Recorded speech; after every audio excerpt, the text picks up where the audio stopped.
Tonight, 3 teen inmates are back in custody after an escape at the Glen Children's Center in Snoqualmie. It is the 4th reported escape in the past 2 years. King 5's Natalie Swaby is live with the union representing Glen workers and what it has to say.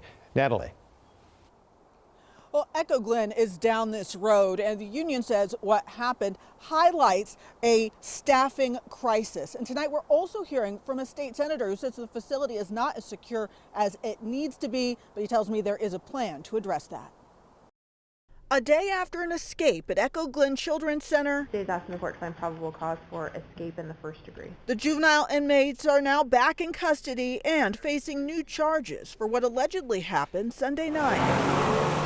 According to the State Department of Children, Youth and Families, just after 6 o'clock, 3 youth escaped. 2 were found on the grounds near a facility maintenance yard, and the 3rd was found in the woods southwest of the main campus. By 8:30 p.m., all were accounted for, but the concerns linger. 2 of those 3 offenders that tried to escape are there for murder. That's according to Mike Stramsky, the president of the union that represents employees at Glen. What was your reaction today?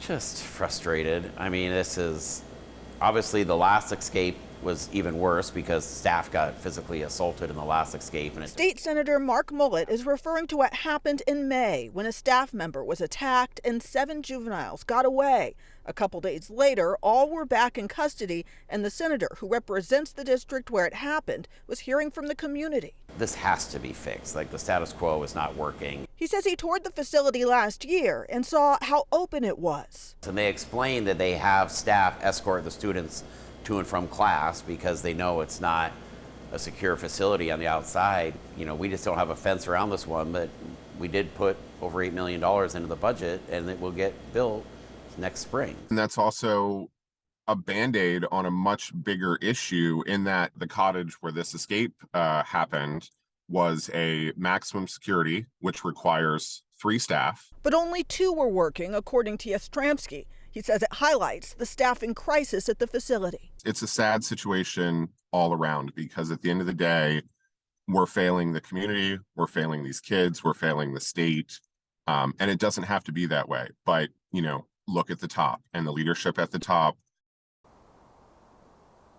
Now, DCYF, the state agency that runs Glen, says there will be a thorough review of this incident. Greg? Natalie, outside of plans to build a fence in the spring, I mean, is there anything else they're talking about doing to try to make that facility more secure?